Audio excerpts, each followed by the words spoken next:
You better listen, my brother, 'cause if you do, you can hear there are voices still calling from across the years. And they're crying across the ocean, they're crying across the land, and they will until we all come to understand. None of us are free, none of us are free, none of us are free, and one of us is chained. None of us are free, none of us are free, none of us are free, none of us are free, and one of us is chained. None of us are free. There are people in darkness. Welcome to the Labor Radio Podcast Network's weekly live stream. This is the inaugural edition. Chris Garlock here from Union City Radio. My co-host this week, I don't think we have Chris LaGrange yet. He's on his way. That's Chris with a K. He's host of UCOMM Live. Joe Cadwell is here, host of the Grit Northwest podcast. Welcome, Joe. Good to have you here. Thank you. And Patrick Dixon, back again from the Labor History Today podcast. Welcome, Patrick.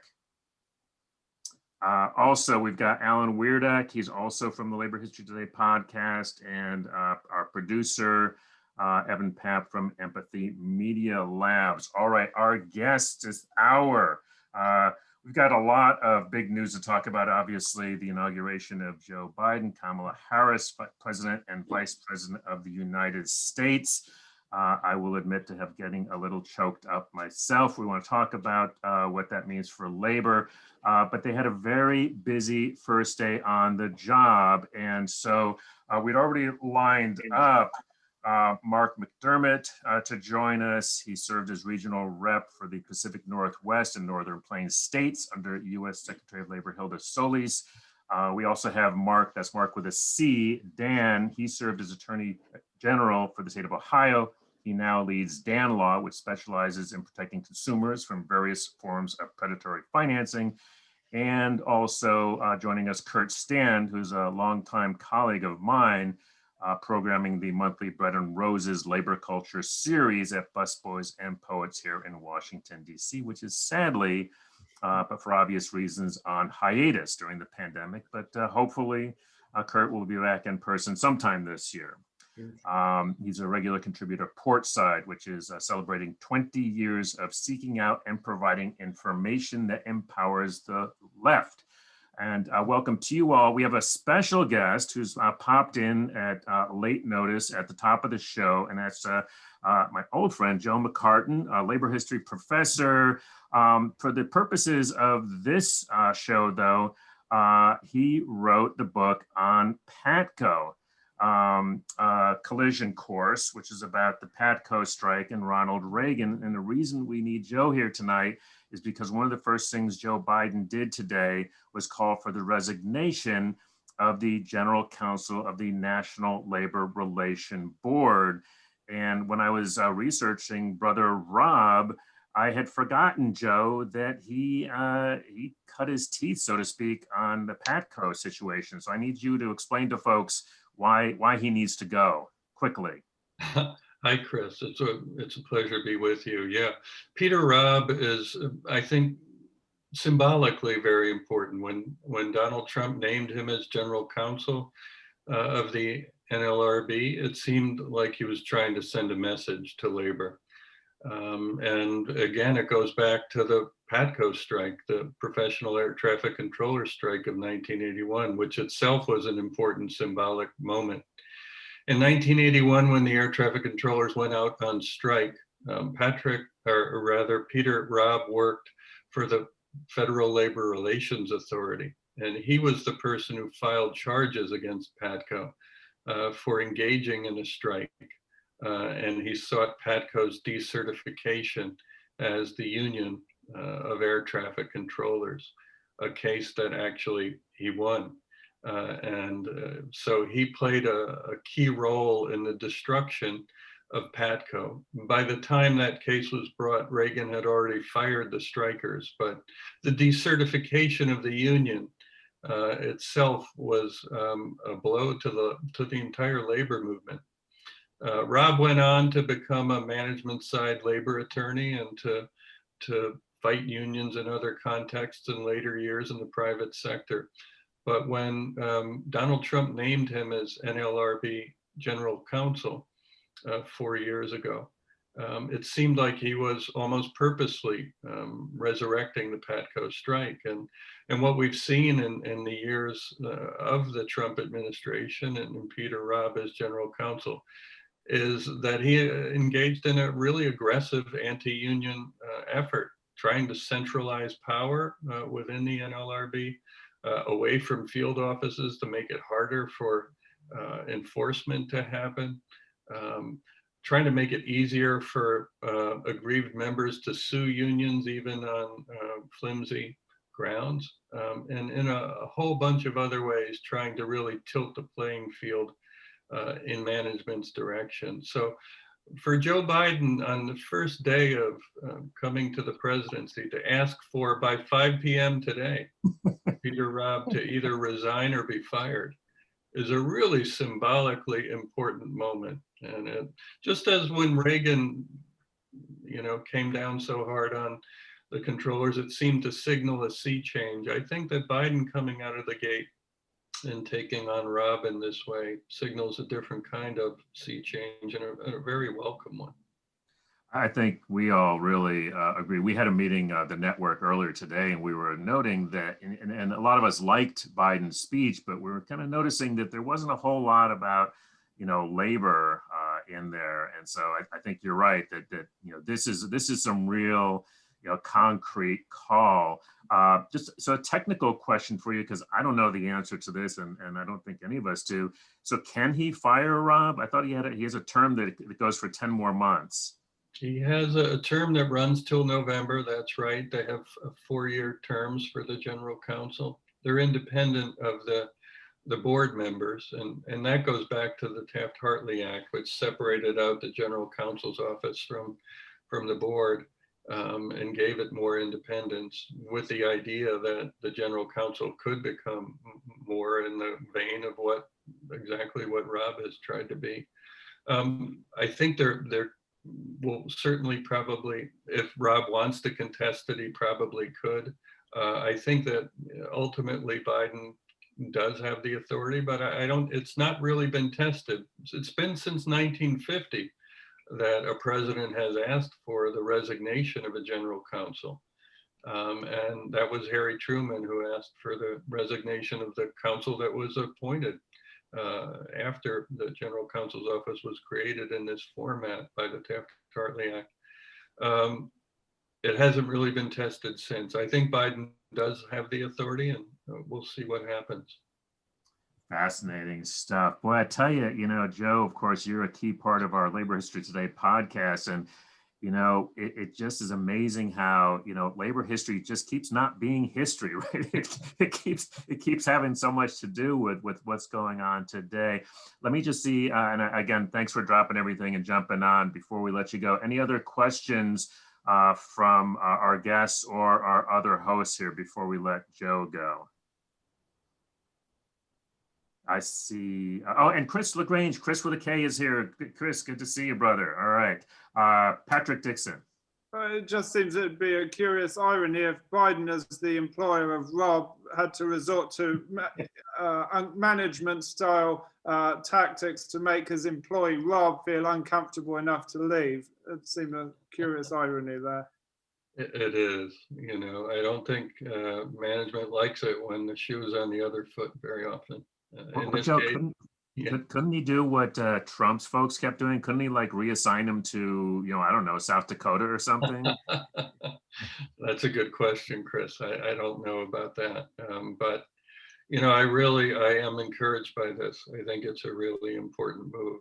And it does show how much symbolism can really matter. And while there wasn't a whole lot, as you note, of reference to workers and worker issues today from the rostrum, really where the rubber is going to hit the road is in who gets appointed, who gets ousted, and what the policies are. And, I'm optimistic we'll see really important changes. And I think that getting rid of Peter Robb sends a really good message. Just before you go, Alan, I think we have some breaking news on that. So Rob had until 5 to resign or be fired. I think we have a official response from him, don't we? Yeah, he is apparently contesting this.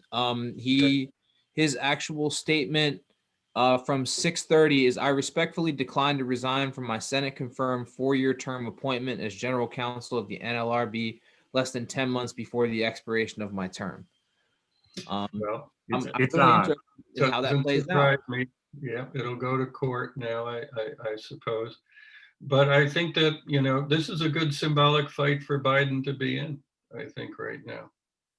Well, and it echoes what happened with the CFPB, and there's now a U.S. Supreme Court decision on the ability of or the validity of those independent term extended officers. So I think there's pretty good precedent, and I think not only is a fight worth having, but a fight that Biden can win early on as well. I agree.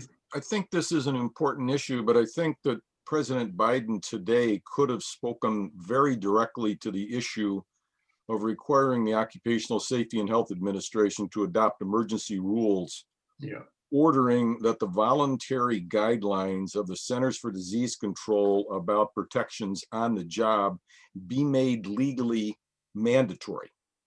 The Trump administration refused to do that. They knew that by refusing to force employers to do it, that literally hundreds or thousands of workers would die and tens of thousands would be needlessly infected. And every day that we do not have an emergency rule in place or an executive order, more workers are going to be needlessly sickened and die. And in the next 5 weeks, another 100,000 Americans are going to die from the coronavirus. And a bunch of them are going to get sick from work where the employers are not complying. President Biden can make that decision tomorrow. And that I worked with the United Food and Commercial Workers Union with their meatpackers, who are 80% people of color, 40% immigrants. And they have had tens of thousands of their members sickened, again, by the refusal of the companies to comply. That can be done tomorrow. And if you can't move quickly when we know workers will literally be dying every day, we need to call up and say, President Biden, we're with you, but you got to act. Great. Thanks, I Mark. couldn't agree more. I think that makes a lot of sense. And here I think history can also be helpful for us, right? As Kris said, to remind you of that Faulkner quote, the past is not dead, it's not even past, is one thing. Well, and President Obama did that in the H1N1 pandemic. So there's legal authority and historical precedent to move and move now, not wait a week, not wait a month. And I think that the way that history really resonates for me at this moment is that clearly we've had a shift in the right direction. And when that happens, then I think people's expectations begin to rise. Mm-hmm. And at that moment is when we can really begin to push. And what the Biden presidency will become is really, I think, to a great extent up to us and the workers out there and all the people who want to make the kinds of things you're talking about, Mark, happen. I think Biden is not going to, take some steps without being pushed. But at least now I think we have somebody we can push.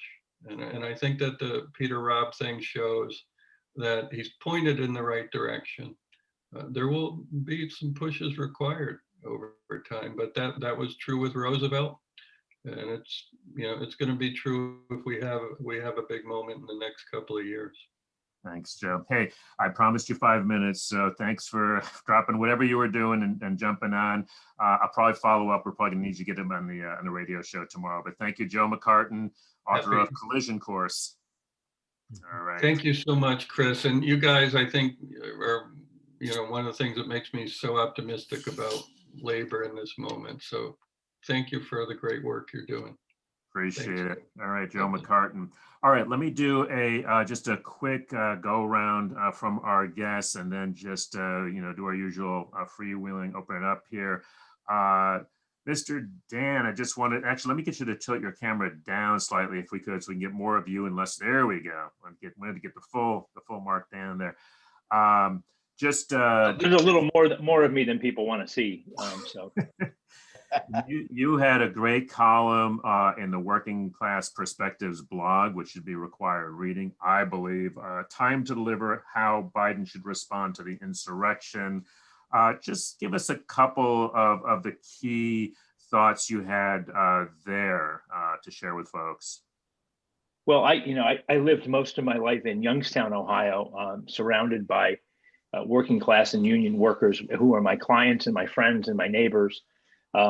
Many of whom now are not only Trump supporters, but have bought into some of these conspiracy theories. I believe it's the lack of hope that people have had over the past several administrations, not just the Trump administration, but going back to Obama, really going back to the Clinton administration and the Bush administration in between, that they've been robbed of any hope that their situation might get better.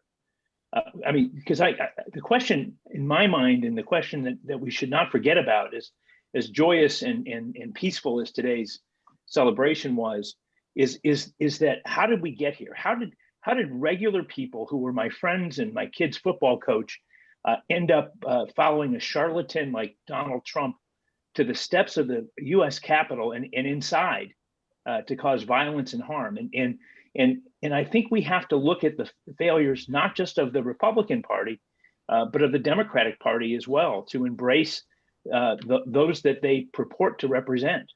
And I think Joe Biden, certainly it's a nice symbolic step to fire the fellow from the NLRB, and I'm certainly not against that. But there's a history of corporatist Democrats making great promises in the campaign and then breaking them to workers and to organized labor when they become when they're in office. And at the end of the day, if there's a symbol of the corporatist wing of the Democratic Party, it's Joe Biden. And not that he hasn't been a consistent, safe labor vote over the years, but I know from the bankruptcy reform effort that went on, he was the congressman from NBLA, or the senator from NBNA during that time, and that it's that the fact that people don't think either the Democrats or Republicans are representing what working class people, to restore to them some hope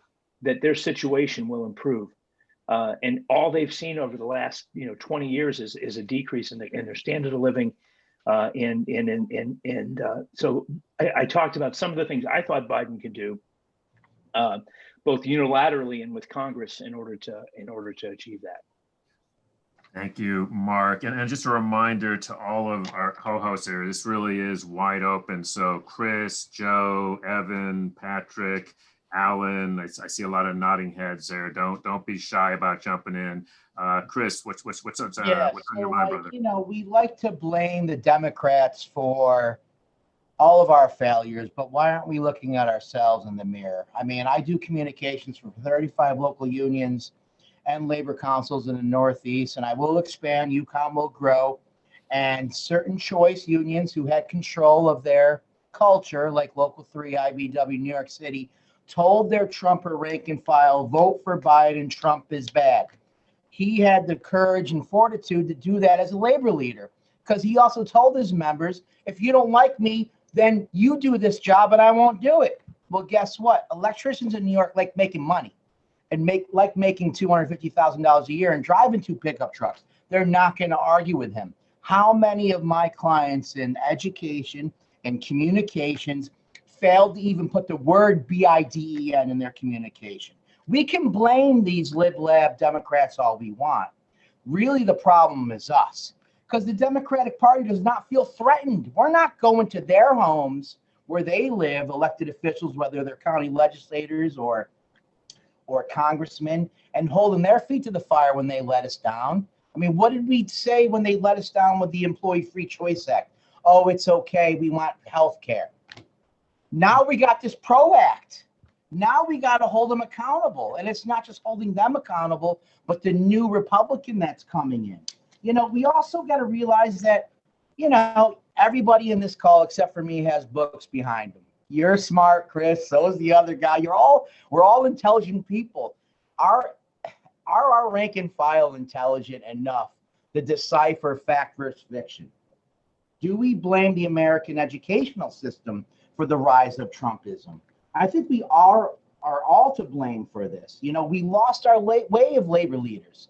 You know, the time of flipping cop cars and getting crazy in the streets went away to apps and being kind. Maybe being a little bit more militant and doing what the Teamsters are doing right now in Hunts Point in New York, getting arrested by New York's finest, is the way to go. I mean, that's what we need to be talking about here, is that we understand, Democrats, why you lost respect for us, because we didn't force you to. Now with Biden, we're mad at him for not using the word organized labor or union in front of the most divided country ever. He said cool words like middle class, jobs with dignity. And I think we got to be patient with that and let the good political folks that work for us in the union community work with our elected officials to know that we're on top of you this time. The Obama years were great, but now it's different. Men and women are dying, and we need real change now. And the PRO Act is your time to prove to us that you love us, and we're going to love you, and we're going to help you rebuild your Democratic Party. Well, Kurt, I think that sets you up really nice. So I'll come to you in just a second, Mark. But Kurt, you know, I want to swing from one to another. You're over there at Portside. Your thoughts reacting there? Yeah, actually, that gets, and this discussion gets straight to the heart of what we're about. I mean, Chris asked me to take part in this, looking at, and I'll explain what Portside is in a second for those who don't know. But our appeal at the end of the year said multiracial working class democracy or fascism. And that's really what we have facing us. And what that means is, do working people choose a solution that's narrow, that thereby is anti-democratic, or is it the way of the working class? And the working class is multiracial. It's multi-income. I remember years ago, Jackie Brophy, she had been at the American Federation of Labor Education Departments like 30, 40 years ago, pointed out to me that the labor movement represents some of the wealthiest people in this country, network broadcasters, professional athletes, and some of the poorest people in this country, right? Farm workers, service workers, and so on. That's our strength, not a weakness. And we want that gap to narrow, of course. And the same with racially. Right? We're a multiracial country, and we have numerous views about it. I was a big Bernie supporter. I was a big Jesse Jackson supporter, right? But I trust me, I'm drinking tonight because I'm thrilled Biden and Harris are in, and more importantly, I'm thrilled that Trump's out. But the important thing is that for us, we have to, one, encourage debate within our own ranks. I'm not expecting schools or universities to educate members. We have to educate them, which means it's okay for somebody to say, yeah, I kind of like Biden. And it's okay for somebody to say, no, I don't. And it's okay for somebody to say, I have empathy with my brother who is a laid off steel worker. And it's okay for somebody to say, I can't deal with that racist. That's okay if we're able to have that discussion from the standpoint that, well, you all need social justice. We all need economic justice.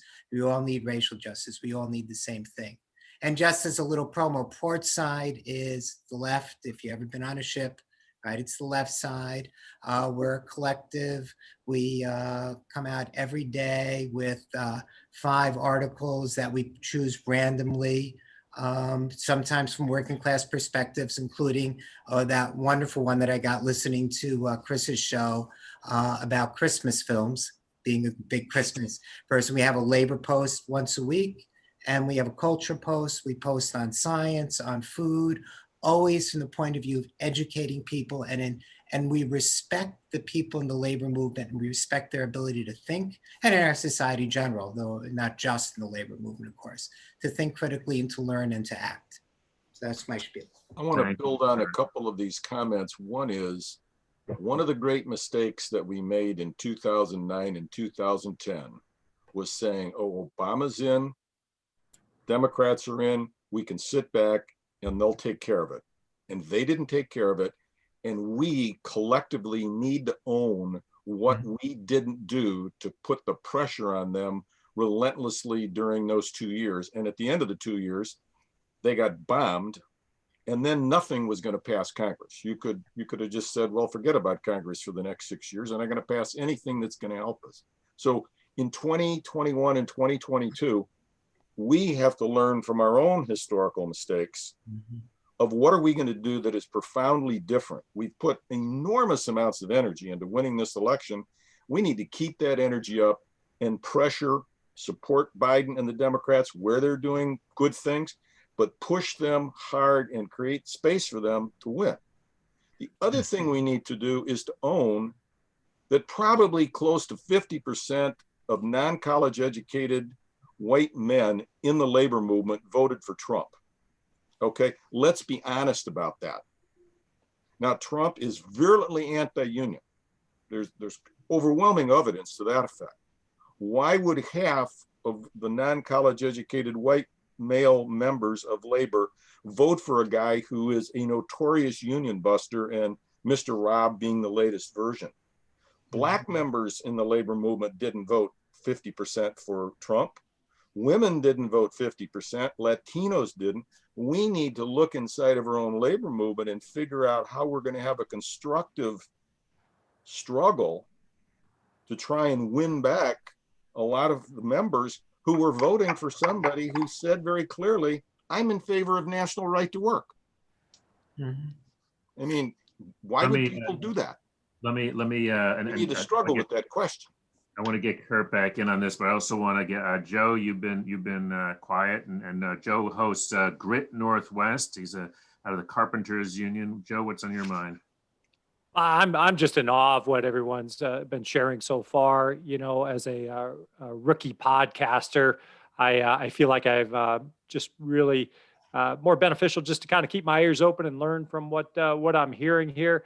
If you've heard my show, you know it's softball compared to the hardball we're playing right now, and I appreciate the perspective you folks are putting out, and I'm hoping to continue to learn from you and begin to be able to bring this type of content to my show to continue to educate and inspire our members, union members of the Northwest Carpenters Union, and whoever else is listening to step up and start pushing back, like Chris has said, and like Mark has said, and like Kurt has said. So thank you for that, Chris, but I'm happy to just kick back and listen for the time being. No, that's fine, but I just want to say Joe has got a podcast that's listened to by a bunch of carpenters that are in the Northwest. So a lot of things that you guys are talking about, these are the voices that people are listening to. So this is one of the reasons why I'm really glad that Joe's here, and I'm glad he has a podcast. Evan, you've got something to say. Yeah, so the PRO Act for the last Congress, you know, it needs to be reintroduced with every new Congress. So we're in the 117th Congress, and it's going to need to be reintroduced. The last Congress, the PRO Act had something like 218 co-sponsors, right? So it passed the Pelosi House, and it should be able to pass very easily. Now it wasn't able to be introduced in the Senate. So obviously now the Democrats should be able to introduce it and get it on the floor as a debate. And it should be able to be passed, 50+1 with Kamala Harris voting on it. So I think, Kris, you do have a pact and trying to really identify the committee members, because it went through the House Education and Labor Committee in the House, and the Senate Health, Education, Labor, and Pensions. It was referred to and then never got out of that committee. So it's also knowing about the mechanics of the legislation and how to actually, the pressure points and how they can slow this down. So if we're really serious, that's where we want to put effort in the PRO Act. It's not that hard. You just need to identify the right people. Mark and then Kurt. Yeah, I wanted to respond to Mark a little bit. One of the things I talked about when I talked about the labor reforms that Congress ought to undertake, we can't forget about creating more transparency and democracy in the labor movement itself. One of the reasons, one of the things, those 50% of white male labor union members that Marc spoke of, they think that the labor leadership is in cahoots with the corporate leadership and the political leadership in the country, and there are many situations where they have good reason to believe that. I think the credibility of labor to come to the table, not just to reform access and openness in organizing, in additional safety protections and the kinds of things that are traditional, they ought to be standing tall for reform that makes labor unions more transparent and more open. And I think that's one of the ways that they can begin to win the hearts and minds of those members back, both acting internally and in terms of their external approach to Congress. And 50, I wish it was 50+1, but it's not, Evan, unfortunately. And so, how do you reach the hearts and minds of another 10 Republicans or 9 Republicans? And I think that may be one of the ways to do that, because they've got a great argument. If you just read the newspaper about look at what happened to the UAW just in the last few years. I mean, it's tragic. That was the democratic, the ethical union in the world. And in a few minutes it just imploded, and it's shaken the confidence of those members. And that's what I hear from my political friends who have switched over to Trump over the years, and that's who we need to whose confidence we need to re-engage. Kurt, and then I think Kris. I think I saw some stuff from Kris there. So Kurt, go ahead. Yeah, a couple of things. First, just to go back a little bit from what Joe was talking about earlier, in 1984, right, when Mondale was running for president, after 4 years of Reagan in office, and with the full backing of the AFL-CIO, the NAACP, the National Organization of Women, the Environmental Defense Club, you name it, not only did Reagan win, I think 49 states, he won, it was embarrassing, I forget the percentage of union votes. I mean, far worse than Trump did. We've made progress since then. So it just shows the difficulty that we're facing. And in part from what's been said, right, we've had labor, I mean, Taft-Hartley was, after all, gutted the real value, I mean, the power of the Labor Relations Act, and that was what, 1949? And we've had Democrats in office, and we haven't been able to do anything about that yet. And especially Carter, Clinton, Obama, there's been labor law reforms every time. They've always started with Democratic majorities, and they haven't been able to act on it. But I think the other thing, and this is why, and it goes back to that notion, I don't like separating and talking about the white working class or white workers. We have a working class, and people have to see themselves as part of a working class. Obviously, people will respond differently to different situations, and their lived experiences are different, but there's also a commonality, and that's where we lost it. And last point on this, because I was in Milwaukee in the 1970s, I bummed around a little bit. And a buddy of mine was working at Laddish company, another company that shut down. It was a truck making factory. Workers there, black and white workers, black worker was mistreated. They would defend him to the core, willing to work off the job against a foreman who was discriminating against a black worker. But you try to integrate their neighborhood, it was a different story. And that's where we lost. So people saw what was happening to them, and then it happened to us. And it's difficult. It's not to point fingers. It's hard, and people's lived realities are. I have tremendous empathy, but that's where solidarity begins, is even in terms of how we conceptualize things and look at things. So. Thanks, Kurt. I want to give Kris a couple of words here before we go to a break. Brother LaGrange. Kris, how come you never say anything? I'm just trying to keep all the planes You're in DC, man. You're in the center of it. I mean, your city was on fire 2 weeks ago. I mean, Evan did say something that perked my interest, that yes, my PAC, my crazy little super PAC with no money made such an impact in helping to rebuild that blue wall and getting involved in Georgia. And here's something I haven't done in a long, long time, is actually work with the AFL-CIO, directly in being part of something productive. I can't believe it, Chris. You're working, I don't know. Can you sleep at night? No, I haven't slept better in 4 years, my brother. But what we did there is the AFL-CIO in New York State and Washington, D.C., DDK, Garlicks of the world, got us all together like all hands on deck in Georgia. Get involved in Georgia, work together, eat a little crow, swallow your ego, and get involved and help us elect these two men to Senate. And we won. Now we have a real chance to go ahead and win this PRO Act, which I think should be our absolute #1 concentration. I will punch Peter Robb in the face as long as someone bails me out. Okay, I don't have a lot of money, but the PRO Act is #1 to me. You know, we want COVID safety. The Teamsters want this. Everyone wants their piece out of this new president. But this PRO Act is something that Mark, Evan, Joe in the rank and file with the Carpenters, we all have a stake in this game with the PRO Act. And I'm depending on the AFL-CIO to tell UCOMM PAC, Chris Garlock, Mark, Evan, Mark, all of us, how we can help put the pressure to get this, because I don't want right to work to even be part of my conversation anymore. And I want to make every red state blue and blue states even better.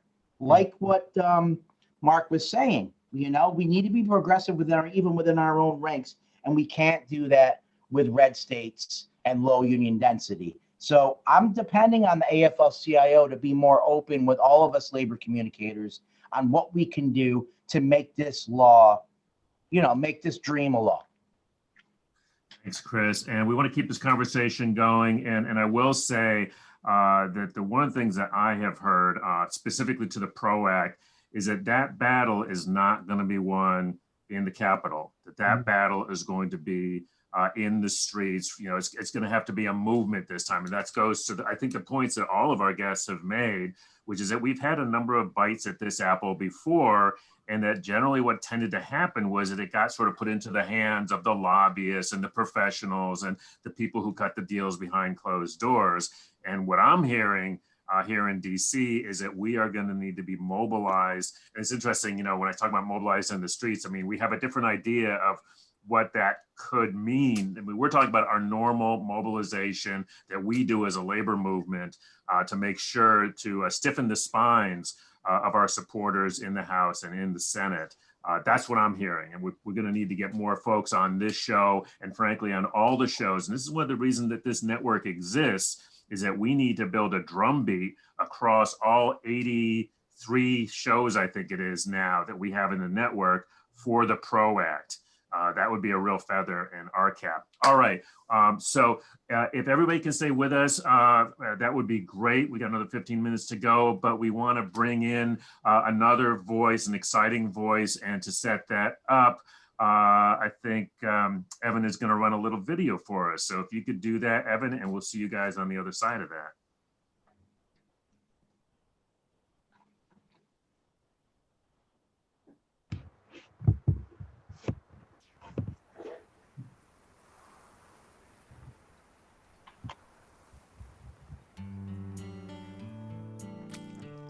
Prices have doubled, but your wages have not. Your working conditions are terrible.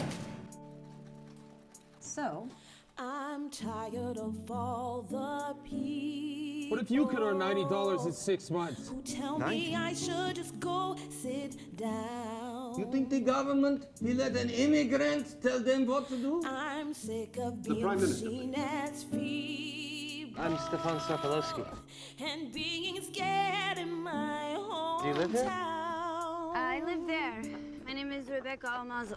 When you don't count me among your equals. You got this color skin, and they don't let you in no more. Just lie down. The more we do nothing, the more nothing changes. So now I'm gonna stand on the strength of those shoulders. join us in a general strike. Stand up and never back down. Who's in? These hands have the strength to move boulders. Put down your tools! I've drawn my line in the sand. Everybody out! And this is where I stand.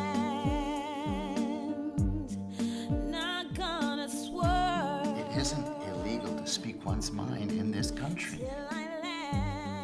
Then make it illegal.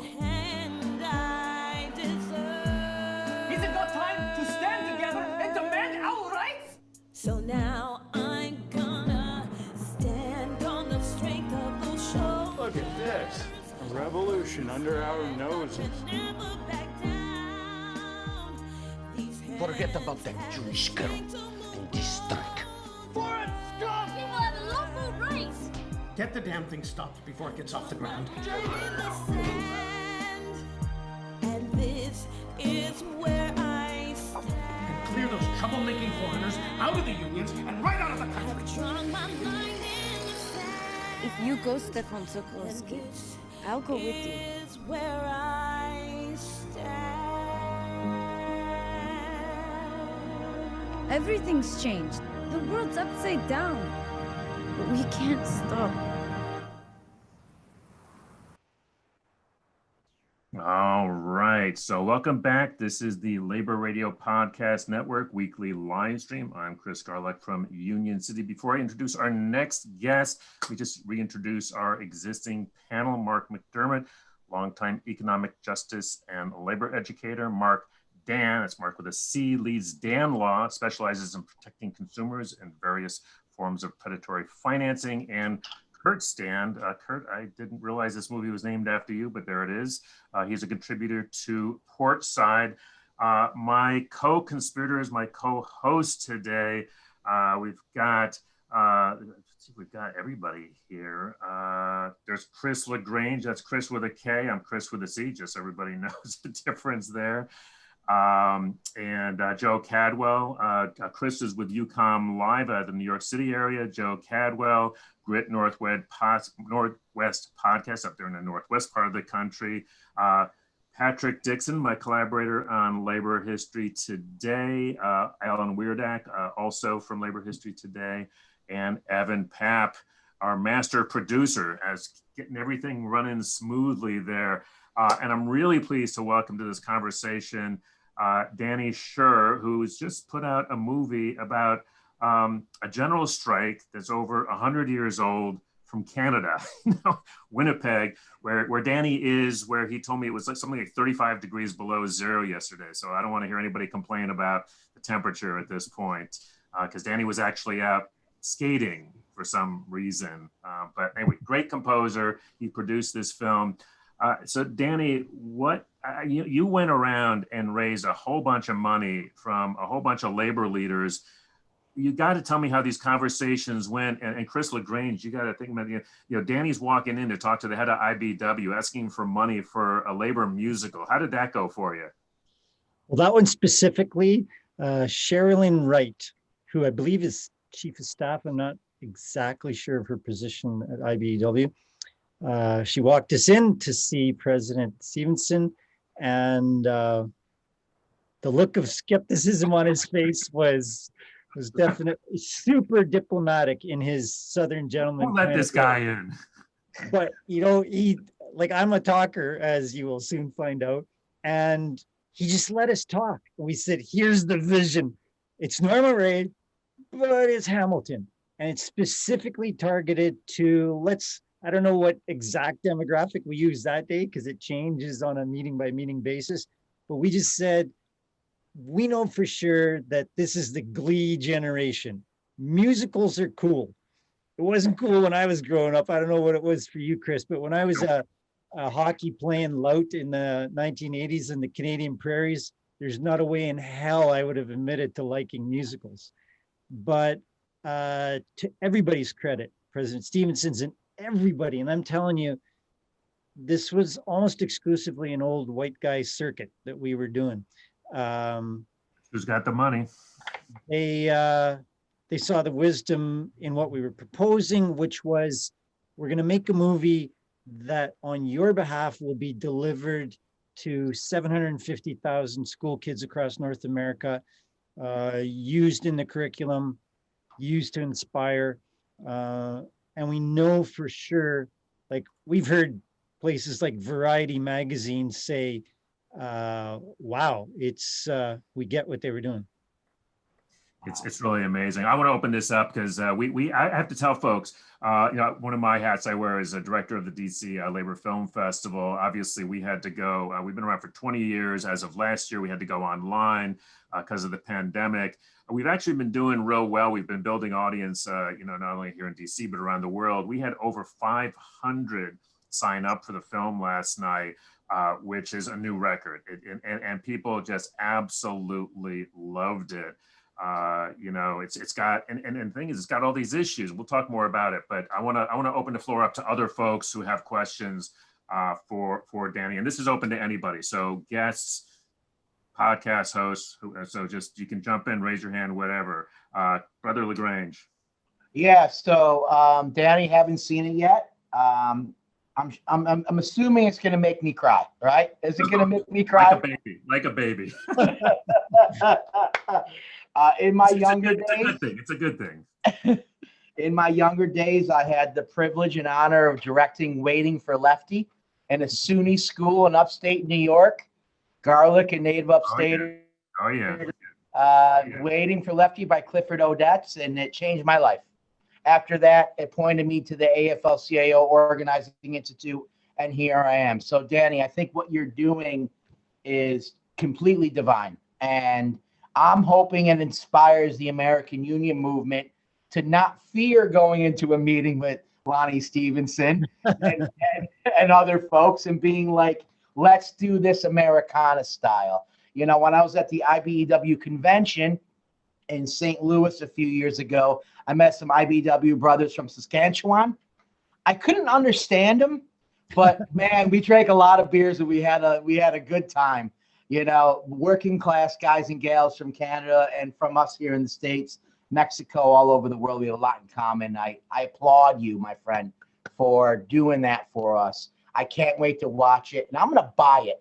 I don't want to watch it for free. I want to buy it. So contact me on the way to do that, and I'll push it out through the UCOMM products. Well, I can share right now that you don't have to buy it. Like right now, for the next month or so, it's streaming via virtual cinema. So it's $10. A whole household can watch it. We're kind of building our own little personal Netflix network.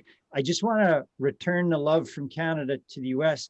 I don't know if I told you, Chris, when we did our first forays to Washington, where we went like 12 times for these meetings,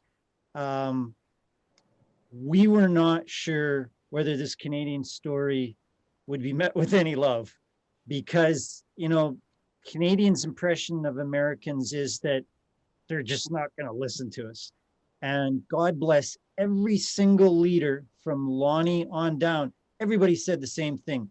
Your story is our story. I tell you, it was the most gratifying thing ever, because there are people in Winnipeg that don't give a shit about the 1919 Winnipeg General Strike. And mostly it's an unknown thing, but the metaphor is so huge. It really doesn't matter where it's set. It's just a tremendous metaphor. Let me build off of what Danny has done, which I'm looking forward to seeing the movie. It's about solidarity. And in 2020, we saw more interstate solidarity in the United States than we've seen in decades. I'm from Washington State. We beat Trump by 20 points. There was no way in the world that Trump could ever win. So what do? We're in the middle of a pandemic. We're not going to be flying to Arizona and Georgia and all these places because we're worried about the virus. And so literally thousands of people, labor and other folks, donated literally millions of dollars to the fights in Georgia and Wisconsin and Arizona and in the battleground states, because we didn't need the money in our state. And people were on the phones with postcards, with texting. It was an extraordinary sea change of deep blue states, particularly on the West Coast. I live on the West Coast. I can't speak to what was going on in other parts of the country. And we helped win it, but we weren't on the front lines. And so now we have a chance to push Congress forward. We know that our senators and our Democratic reps are going to vote for the PRO Act. What can we do to continue this interstate solidarity to help our brothers and sisters in other states where their union density is much lower, labor is much weaker, and they don't have a lot of clout to be able to even threaten, perhaps, the Democrats that are there. I think, That's Mark, something we need to talk about. How do we keep that solidarity going and growing? that's a really good point, because I think that, and just like with the film festival, that, you know, being forced to go online taught us a bunch of things that we never would have done otherwise. We had the same thing. We had folks throughout the metro area. Normally, you know, you'd go to the target state, and people here were doing those same things, the calls and the postcards and so forth. So it may be that we have some new exciting models. Let me go to Kurt and to Mark to riff off of these ideas as well. No, let me get Joe in here first. Quiet Joe is speaking up. Joe, and then Kurt and Mark.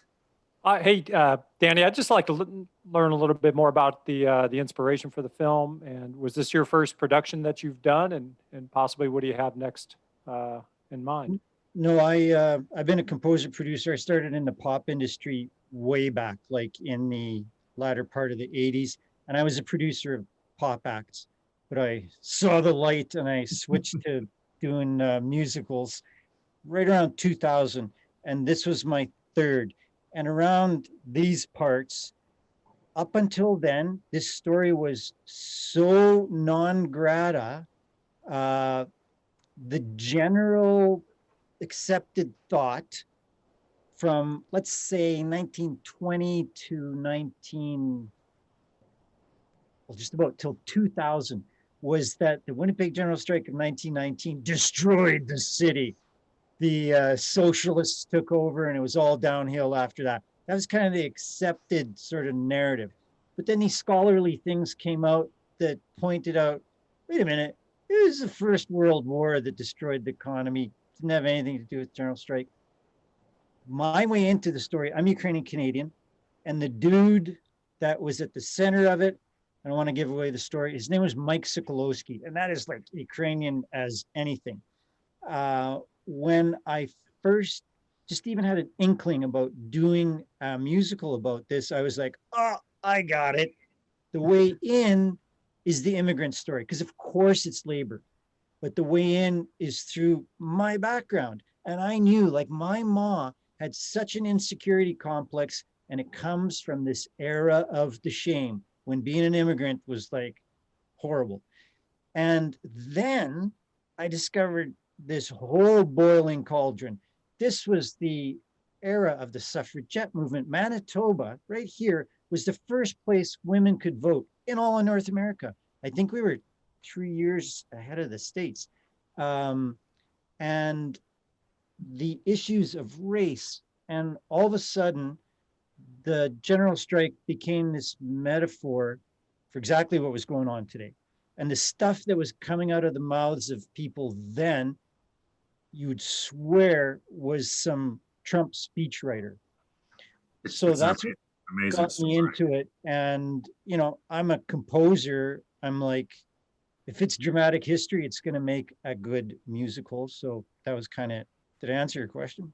Yeah, you sure did. Is that a full-length feature film, Danny? It is, yeah. This was my first really big film. I made lots of little ones, but this was $7 million. And as much as that sounds like an insane amount, I point out that one episode of Game of Thrones is 10 million. Oh, and they do that every week. So and just one. Oh, go ahead. Yeah, that's it. It's a relatively small budget, but an insanely high amount for an indie. And one last question. Again, where can the listeners, where can people on Facebook, where can they find your film? I've just shared, actually, this is brand new. We just set up a link today, and I just shared it in the chat. And Evan, if you can share that to our viewers as well.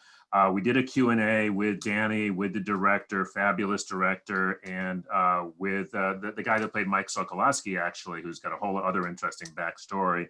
And so this link will not only enable you to do what Kris, and I love the shout out there. You can pay your $10, and actually $2 of that will benefit the Labor Film Festival, which is great. And then it also includes the Q&A last night with all of the folks who made the film. So that's all built into that. I wanted to go to Kurt and get some reaction from Mark as well. We are going to, because it's our special inaugural day edition, we're going to run a little bit longer. If with, I don't think I have to get all those in favor, you know, get a motion on the floor. All right, fine, cool. It's a union thing, so Kurt. Yes, I second the motion. Yes, and by the way, first, just as an aside, when I first saw the name of the film, I thought it was a reference to Sly and the Family Stone. There you go. Our family anthem, of course, right? But leave it aside. I'm definitely looking forward to watching the film. I think, yeah, I mean, I knew a little bit about the Winnipeg strike. But it's that not knowing our history, which goes to the core of the atomization. People think that they have what they have somehow because they have it, not that solidarity created it, right? And that goes to what Mark just said. And I hadn't even thought of it that way. You know, people in some states in this election showing solidarity with their brothers and sisters in Georgia and Arizona, right? That's a story that'll be important to remember 10 years from now, right? Nobody will even think about that. It's a simple thing. It's not as dramatic as a general strike, but it's a solidarity that makes it possible for us to have anything that we want. And I think that's what really have to come through. So just the trailer, though, grabs me, the different dimensions of that. But the important thing is, and that goes back to what I said before, it's one working class, different ways of looking at it, but that's how we have to see what we're doing. And that's the only way we'll pass the PRO Act. And just to say, agree with everybody else, if there's one thing we get this administration, it's the PRO Act, or we've got nothing. So back to Danny. This is in response to you, Kurt, and also to Mark. So the movie was specifically designed to show solidarity. There's a big thing in screenwriting where you got to show it so that people do it. So, I mean, this is completely with huge self-interest when I say use the movie to show people what solidarity looks like. In the movie, there's these concentric circles of solidarity. There's labor solidarity, there's, and these circles intersect, and the solidarity is jumping all over the place. So there's solidarity across lines of sex, across lines of class, across, by sex I meant gender, class, and then most especially across race. So it's just this wonderful compilation of stories of solidarity. Yeah, it's set against the general strike, but it's really about solidarity. It really is. Marc Dann, did you have a comment or just want to jump in on this? No, I just want to know how to watch it. And you've answered my question, so thank you. We're really looking forward to it here as well. Okay. And Patrick, I thought I saw a hand from you earlier. Sorry. Or if not, we'll go to Mark. Mark McDermott. Sorry, there's too many Marks, too many Chris's.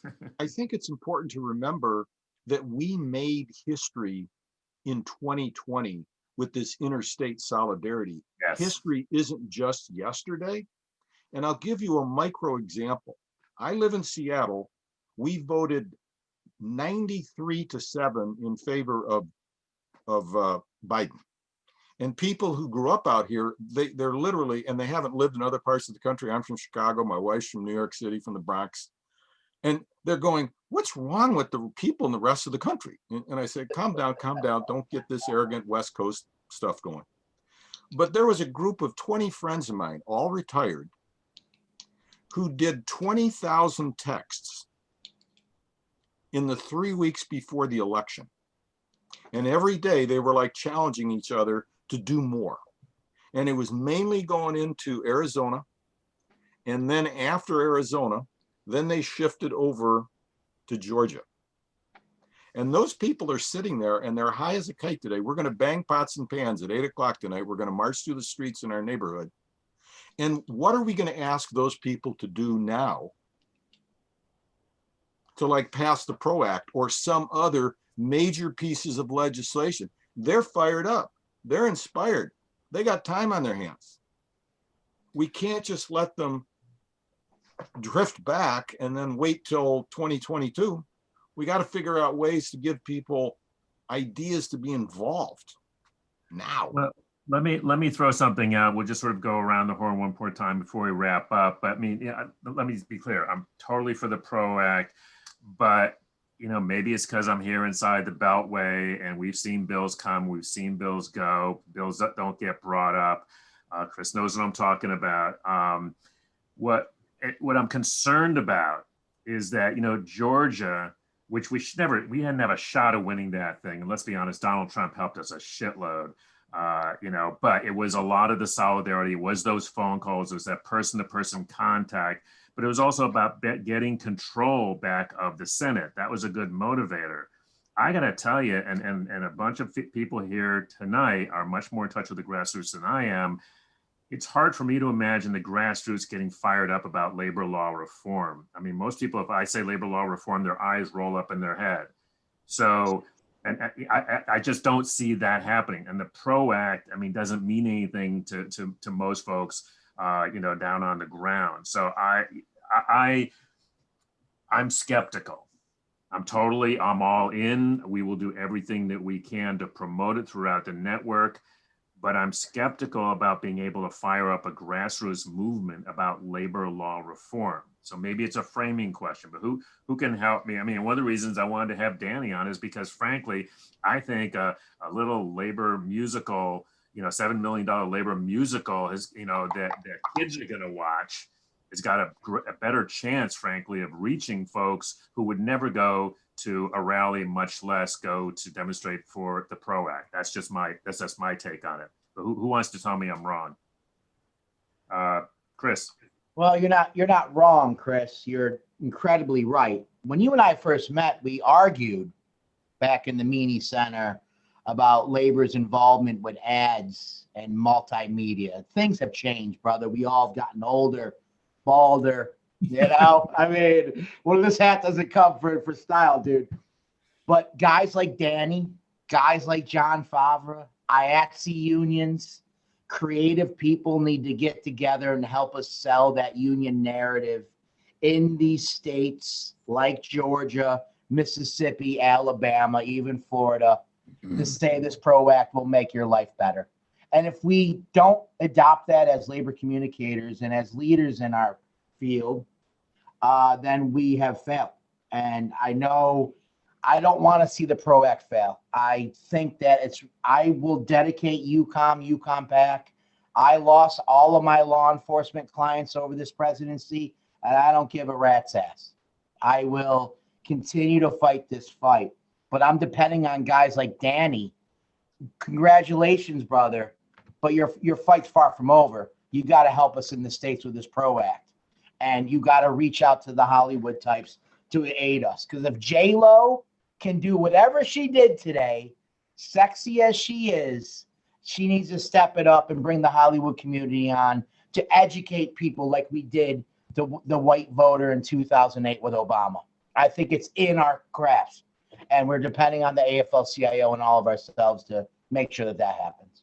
I think we need to dare to dream big. Florida on November 3rd voted 61% to raise their state minimum wage to $15 an hour. Yeah. 2 years ago, they voted 65% for a constitutional amendment to grant 1.4 million felons the right to vote for the first time basically in 150 years. I don't claim to be an expert about Florida, but from 3,000 miles away, I say, there's a hell of a lot of progressive sentiment in people's hearts and minds about we want something better here. And they still vote for Trump. I mean, narrowly, by a few points. But the point is, they're not all lost cause by any stretch. And we have to figure out, not be arrogant from the blue states of like telling Florida what to do, but to ask and say, how can we help you? Talk to us. We got resources, we got some energy. Are there ways we can help you think about this? That's, I think, in part how we're going to change our country. Kurt? Yeah, I agree with what's said. I mean, because the other side is true too. California, which God thank California in so many ways, but unlike Florida, they voted the wrong way on some labor referendum this election. It shows that we have to stay focused on the issue. And I think the key thing with the PRO Act, and it's true, we have to deal, like we were talking about at the beginning of this discussion, concrete mechanisms. Workers going into factories on jobs have to be protected from the virus. Employers have to be sanctioned. Biden can do that. We have to deal with some economic issues that people can see visibly by within 2 years. I mean, sooner than that, but I mean, if we're going to hold on to Congress. But in terms of the PRO Act, it's a question of rights and democracy. And I remember, this is going back during the first football players strike, whenever that was, in the 80s, I guess. Washington had a good football team in those years. And I was working with a long time ago, with a small media company, and we were doing union films. And we had done a lot of work with the Football Players Association, and those guys volunteered time to support union organizing drives, including UFCW drive in the Seattle area.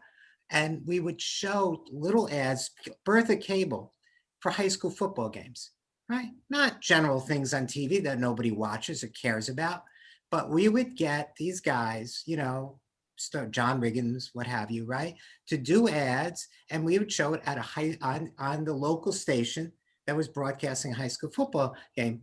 And what they were talking about is, you know, the African American, they wrote their own script too.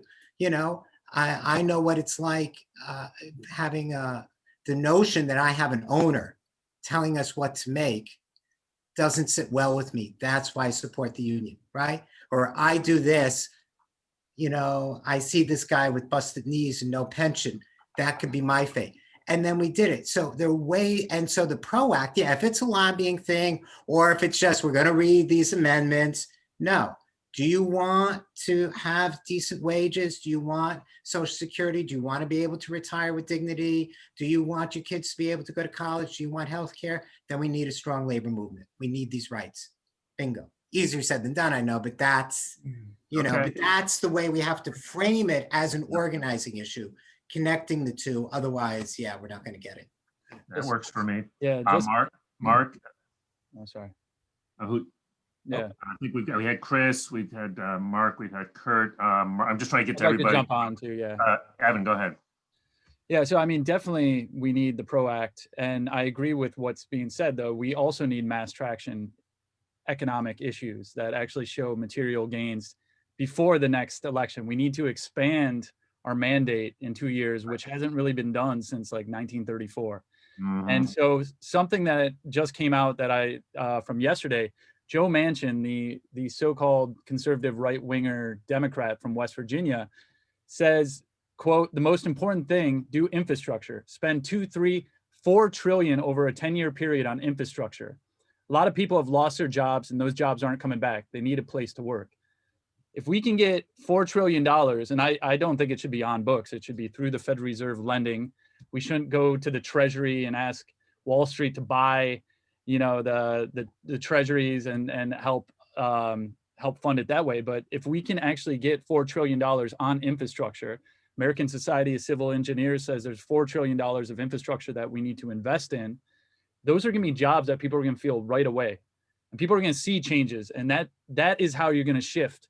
And then let's have concurrent dual tracks. Obviously, we need the PRO Act as well, but getting money into the hands of the people, not just not just like giving money away, but like creating jobs, 20, 30 million jobs, union wage jobs, government jobs, even if the private sector can't deliver, but also delivering it through county bonds and allowing private contractors to take it as well. So that's where I'm hopeful. Folks have to pay attention to Evan. The last thing he was banging on about last week was about starting a petition against Rob and then Biden. Saying, I was asking him earlier whether he had a direct line to Joe Biden. So, Marc Dann, final thoughts? No, I agree.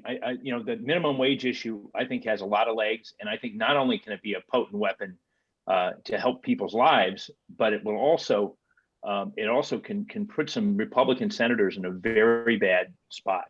And I think it's clear that the only thing between the public and a $15 an hour minimum wage are the politicians.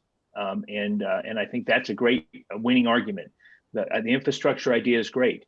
Got to do it all at once, and then the PRO Act will make more sense when there's another 30 million people in labor unions after that infrastructure expenditure. So those are the kinds of things you got to build in blocks. But that's a lot more concrete and a lot sexier.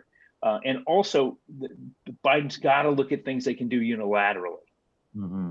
And actions like trying to get rid of this guy at the NLRB, the things that they can do without Congress, and they just need to do them, and they need to do them boldly. I think if we learned nothing from Trump, we've learned that. Be bold. I like it. Joe Cadwell, last thoughts? Again, it's been a great experience to be on the show with everyone. I'm really looking forward to listening to your individual podcast and shows and watching Danny's movie. And again, we're going to do this together. It's a multifaceted, multi-pronged approach. We're going to have to hit our rank and file members all the way to the politicians, keep the pressure on, keep the information flowing, get people engaged, and we will begin to make these changes. But it all starts with people coming together like we're doing now. So thank you again for inviting me and having me on today, Chris. Thanks, Joe. Mark McDermott, did we get your final thoughts before we wrap? Let me just toss one idea. I'm not saying it's the strategy. It's one of the strategies to use. But think of this: 70% of the American people want a substantial raise in the minimum wage. There are 15 million union members. Okay, if 20% of union members, that would be 3 million union members, said each of us will go out and get 15 signatures on a national petition, we would have 45 million signatures. Did you do that all in your head, Mark? Yes. Wow. Okay. But think about that. All of a sudden, people are driving trucks of 45 million signatures to stack on the Capitol steps when the votes are being taken about should we have a $15 an hour minimum wage. And communities of color disproportionately benefit, women disproportionately benefit, immigrants disproportionately benefit. It unifies the working class across race, across gender, across sexual orientation, across immigration. And who is opposed to the idea if you work full time, you shouldn't be poor?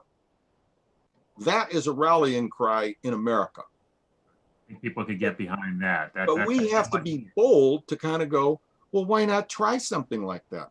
And by the way, you get their signatures and maybe their email addresses, who knows? And now you've got 30 million emails in our network, into our listservs for the push in the elections and for other fights. I like it. It's a good thought. Quick last thoughts from Alan and then Patrick, and then we're going to wrap with Danny. Alan? Sure. I mean, I really like this conversation about how to bring a lot of, the pro-Trump working class back into the fold. I mean, I'm currently out here in Shenandoah County, Virginia, that voted overwhelmingly pro-Trump.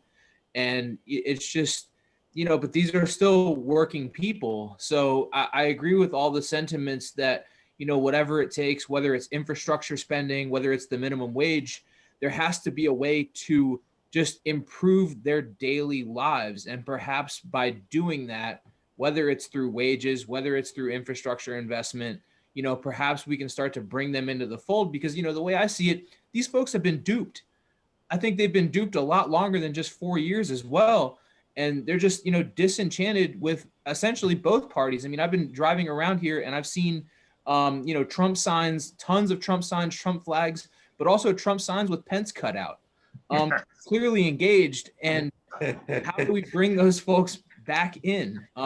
That's the biggest question. I agree with all the sentiments that I would love to just sit down and talk and ask what we can do to help, what labor can do to help folks that feel that they have been pushed to the margins so far that they're engaging all this misinformation, all these lies.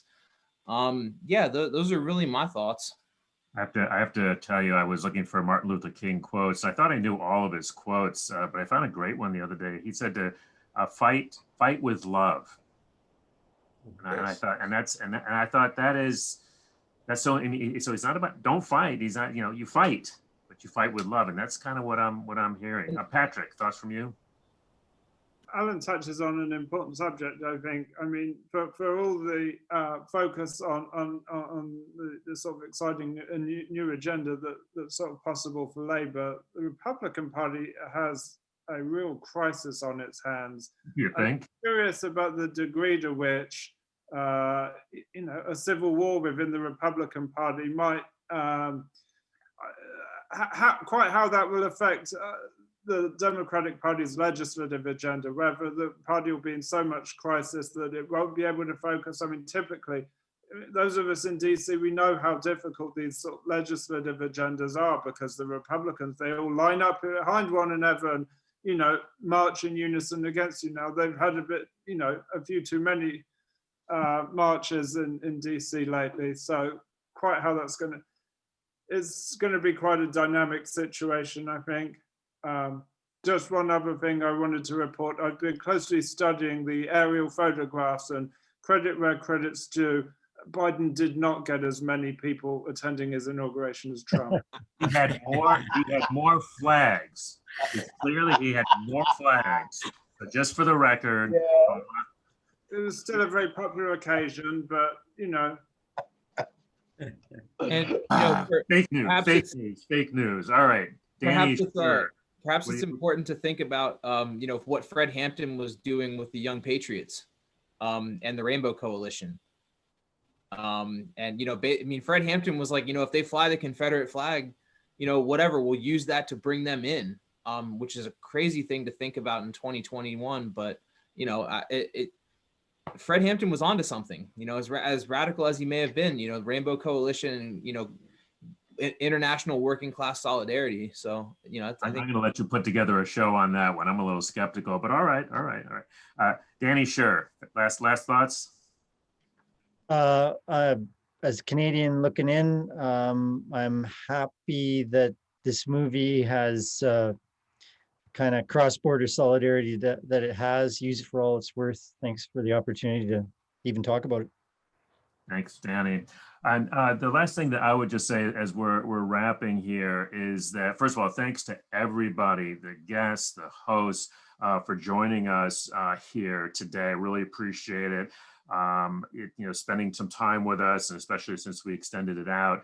But what I just wanted to say, two things. So for all of you guests, you need to be aware that you are now liable to get emails and calls from a lot of different of these labor shows asking you to be on. So just fair warning, it's going to happen. This is part of our attempt to create this massive labor radio podcast echo chamber to push things, frankly, like the PRO Act or $15 minimum wage, whatever the issues are. So just be warned about that.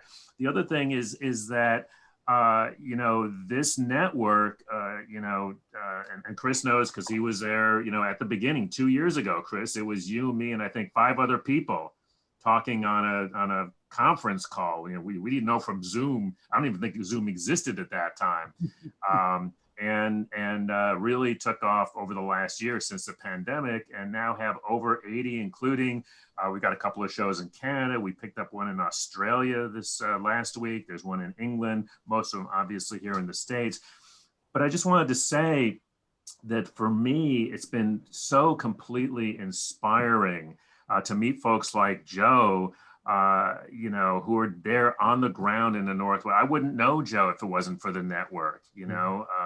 I go to visit my sister in Seattle once every couple of years, but we wouldn't have connected. And to know that, Joe's got this podcast, and there's a lot of folks like Joe who are doing local podcasts and who have the ear of their members and other folks there on the ground.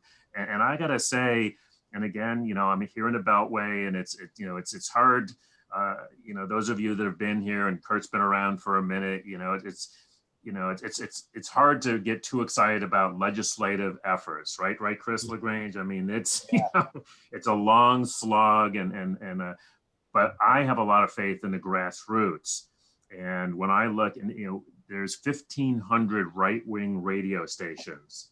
So when you look at how, you know, so many right-wingers have gotten elected and stay in office, a lot of it is because of that. We're not at 1,500 yet, but, you know, 80 plus from 0 2 years ago, and getting folks like you to talk about these issues, you know, to folks at the grassroots, you know, it's going to change. Maybe not today, maybe not tomorrow, but I think, you know, down the road, there's going to be big changes. So thank you all for being with us. And like I say, we're looking forward to hearing your voices on the air over the next couple of years. And with that, that's going to do it for this edition of the Labor Radio Podcast weekly live stream. Thanks so much for joining us. Tune in next week, 7 o'clock Eastern Standard Time. And producer Evan, are you going to roll our little outro there? All right, folks. Thanks so much. See you next time. Thank you.